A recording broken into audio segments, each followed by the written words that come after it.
Hello and welcome to my YouTube channel. माझ्या YouTube चॅनलवर तुम्हा सर्वांचं खूप खूप स्वागत आहे. 32,438 जागांसाठी रेल्वेमध्ये मेगा भरती आलेली आहे. वेतन बघा 18,000 कमीत कमी ते 56,900पर्यंत वेतन असणार आहे आणि वयाची अट 36 वर्षापर्यंत असणार आहे. चला आता जाऊया ऑफिशियल नोटिफिकेशनवर. पण ऑफिशियल नोटिफिकेशनवर जाण्याआधी ज्या व्ह्यूअर्सने आपला चॅनल सबस्क्राईब नाही केला त्यांनी नक्की सबस्क्राईब करा आणि बेल आयकन जरूर हिट करा, जेणेकरून माझे नवनवीन व्हिडिओ तुमच्या भेटीला लवकरात लवकर येतील. चला तर जाऊया official नोटिफिकेशनवर.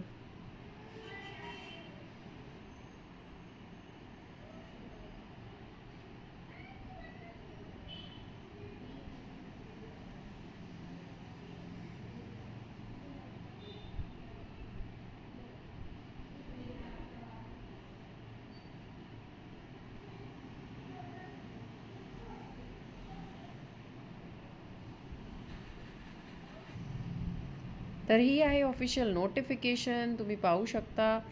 Recruitment for various post in level 1 of 7 CPC pay matrix.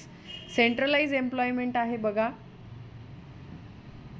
28 डिसेंबरपासून he employment आलेली आहे.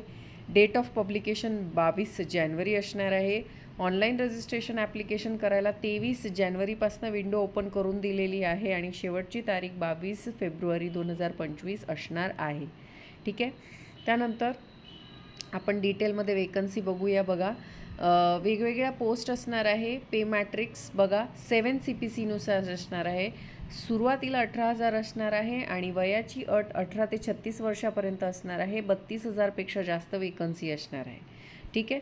Railway zone wise detail distribution असणार आहे. आपण झोन वाईज रेल्वे डिस्ट्रीब्यूट केलेले आहेत.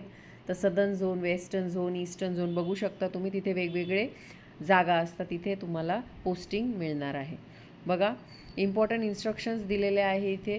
त्यानंतर आपण जर फायनल रिझल्टसाठी किंवा आपलं जे एज्युकेशनल क्वालिफिकेशन जे इथे मागितलं आहे ते ॲप्लिकेशन क्लोजिंग डेट म्हणजे 22 फेब्रुवारीपर्यंत जर कंप्लीट नसेल तर तुम्ही अप्लाय करू शकत नाही आणि जरी तुम्ही अप्लाय केलं तरी तुम्ही अपात्र असाल.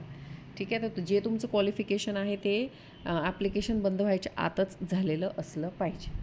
त्यानंतर आपण पाहू शकतो इथे ऑनलाईन ॲप्लिकेशन भरताना आपला प्रॉपर मोबाईल नंबर आणि ईमेल ID असलं पाहिजे. त्यावेळेला तुमचं रजिस्ट्रेशन होईल आणि मग तुम्हाला फॉर्म भरायला सुरुवात करायची आहे. बघा इथे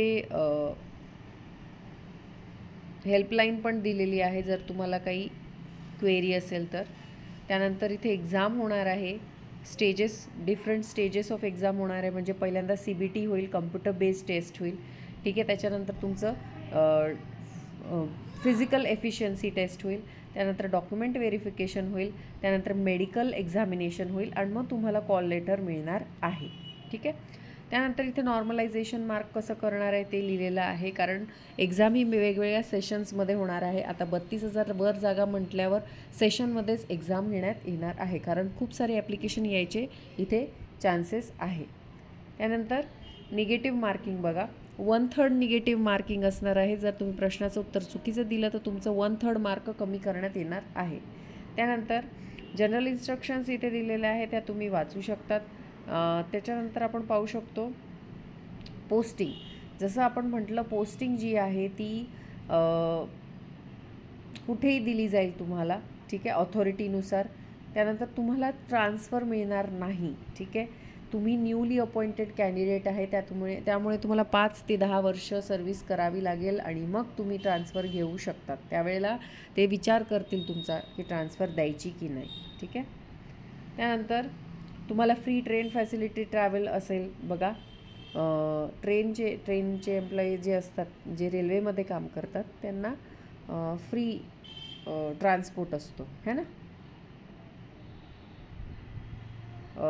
म्हणजे बघा इथे काय दिलेलं आहे की railway pass free sleeper class railway pass असेल बघा SC ST कॅन्डिडेटसाठी. ठीक आहे. तिथे कॉलम ऑनलाईन ॲप्लिकेशनमध्ये तुम्हाला येस करायचं आहे स्लीपर क्लासला. तेव्हा तुम्हाला कॉल लेटर येईल, तेव्हा तुम्ही जाऊ शकता रेल्वेने फ्री. ठीक आहे.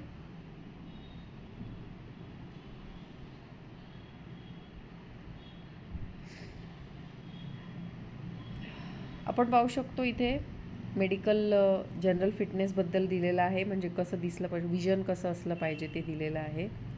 फिजिकली फिट कसं असलं पाहिजे ते दिलेलं आहे. 6x9 6x12 तो चार्ट असतो ना, आय क्लिनिकमध्ये पाहिला असेल तर तो प्रत्येक लाईनला पॉईंट असतात, तर ते 6x9 असा पॉईंटर असला पाहिजे तुम्हाला, ते दिलेलं आहे. त्यानंतर नॅशनॅलिटी, सिटिझनशिप वगैरे सगळं दिलेलं ते वाचायचं आहे. एज फॉर्मॅट इथे दिलेलं आहे.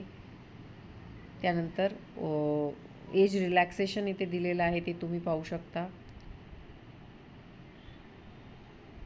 एज्युकेशनल क्वालिफिकेशन, तर एज्युकेशनल क्वालिफिकेशन तुम्ही पाहू शकता. टेक्निकल क्वालिफिकेशन असलं पाहिजे रेकग्नाइज युनिव्हर्सिटीमधनं, ठीक आहे. त्याच्यानंतर डिप्लोमा डिग्री इन इंजिनिअरिंग असलं पाहिजे, ठीक आहे. त्यानंतर तुम्ही पाहू शकता IIT for the post of level 1, ठीक आहे. कॅटेगरीनुसार इथे फी दिलेली आहे बघा. 500 रुपये फी असणार आहे. 400 रुपये रिफंड केलं जाणार आहे बँक चार्जेस डिडक्ट करून CBT झाल्यानंतर. आणि बघा PWBD female transgender ex serviceman candidate belonging to SC ST minority community economically backward म्हणजे EBC OBC आणि EWS वेगळं आहे, ठीक आहे. त्यांना 250 रुपये असणार आहे फी. त्याच्यानंतर बँक चार्जेस डिडक्ट करून त्यांना ह्यातनंही पैसे परत मिळणार आहे CBT दिल्यानंतर, ठीक आहे. तर आय होप मी सगळे पॉईंट्स कवर केलेले आहे. अशी होती ॲडव्हर्टिजमेंट. आवडली असेल तर नक्की आपल्या चॅनलला सबस्क्राईब करा. भेटूया अशाच नवनवीन व्हिडिओ सकट. तोपर्यंत धन्यवाद. चॅनल सबस्क्राईब करायला विसरू नका.